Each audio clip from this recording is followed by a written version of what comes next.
Hello students, hope you all are fine and doing well with your studies. In our previous video, we studied about standard electrode potential and standard EMF of the cell.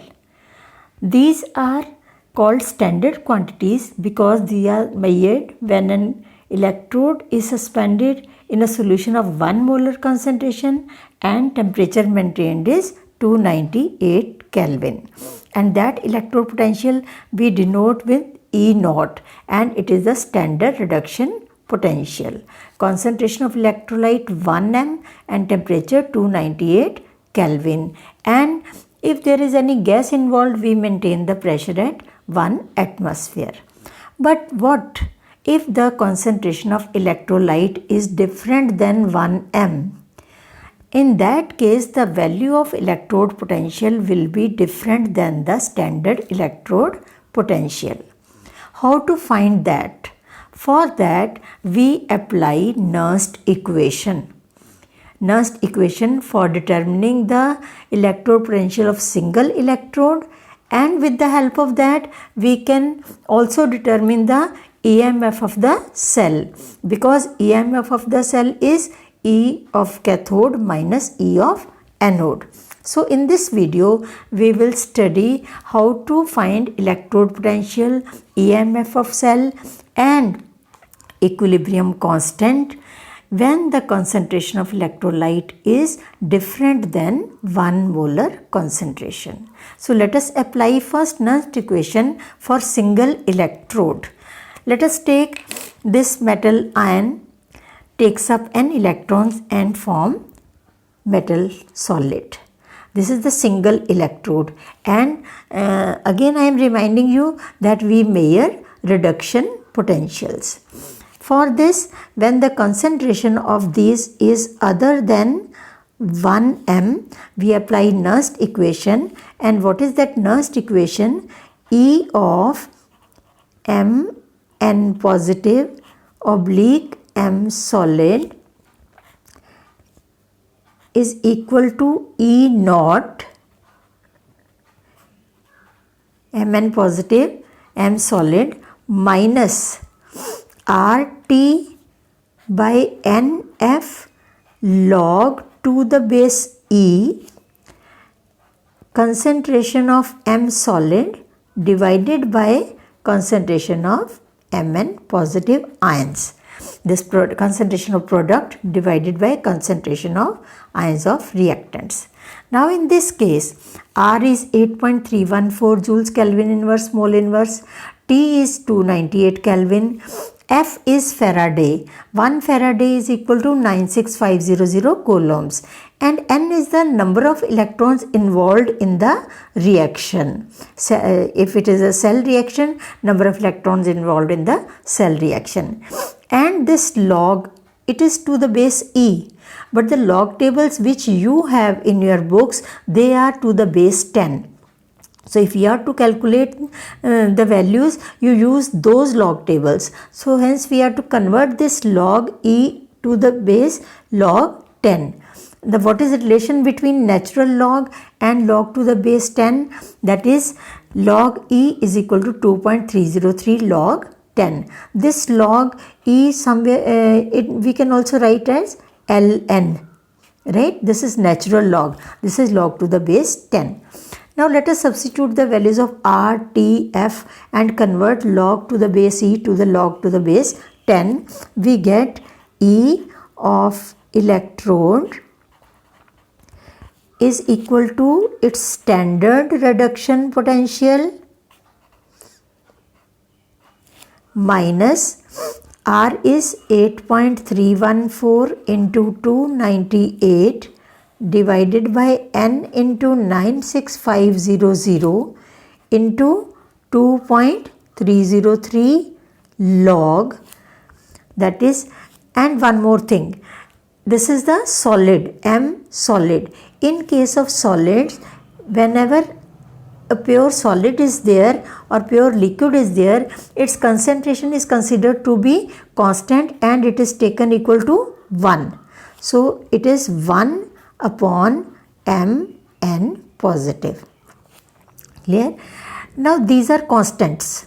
We can calculate this factor and we get E of Mn positive oblique E of oblique M solid equal to E naught minus, if I solve this factor, whole factor, we get the value 0.0591 divided by n. N is variable. It depends on number of electron being lost or gained. Log 1 over Mn positive. So this becomes the equation for single electrode. Clear? Now if we are to find, for simplicity I can write it as E is equal to E naught minus 0.0591 over N log 1 upon Mn positive. Right? This is for single electrode. Now for cell, E of the cell. E of the cell will be E cathode minus E anode. So E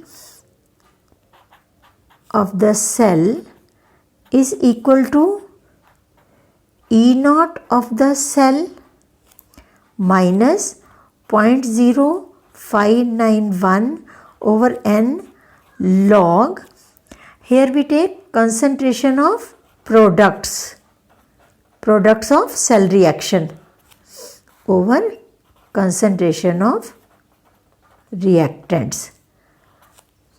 Products, what products? Ions present in cell reaction divided by reactant ions present in cell reaction. Clear? Or let we have a reaction A moles of A plus B moles of B gives C moles of C plus D moles of D, and it take up N electrons. In that case, what will be the equation? E of the cell is equal to E naught of cell. How will find E naught of cell? It is the difference of standard reduction potential of cathode minus anode minus 0.0591 over N, another number of electron exchanged in a cell reaction. Concentration of products, C moles of C, so it will be concentration of C raised to power C into concentration of D raised to power D over A concentration raised to power A and B raised to power B. So this becomes the equation for electrochemical cell. This is the EMF of the cell equal to E naught of cell. E naught of cell is E naught cathode. This value will be given. Clear? E naught anode. Sometime E naught cell is given, sometime we calculate it from the values of cathode and reduction potentials of cathode and anode. This becomes the equation. Now at equilibrium,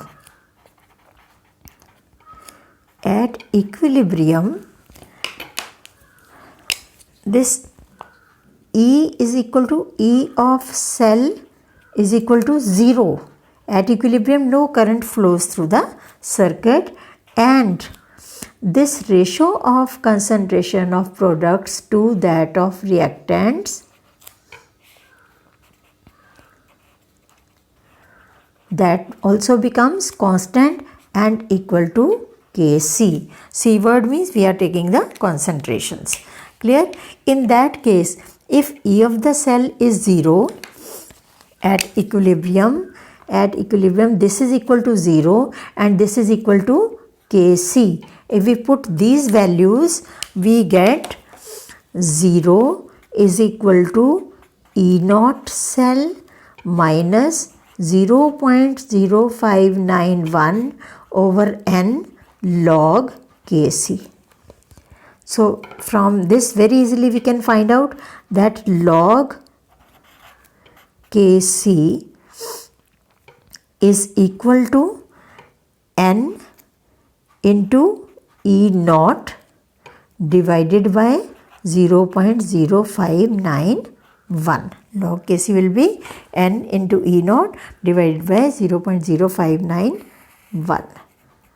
So from log Kc we can easily find the value of Kc by taking the antilog of this. How to take log and antilog, this I have already explained in detail in my previous videos. So you can go through these videos and just understand how to find the antilog if log value is given. So here in this you can take note of these three equations or take a screenshot.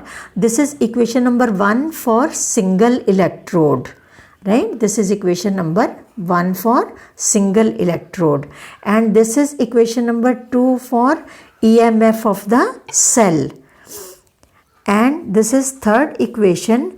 It is to find equilibrium constant when the reaction is under equilibrium. E of the cell becomes 0 and we can find the value of log Kc. Clear? So these three equations are very important for numerical purposes. In our next video we will solve few numerical problems based on these three equations. Till then try to remember these equations. Okay, thank you for watching.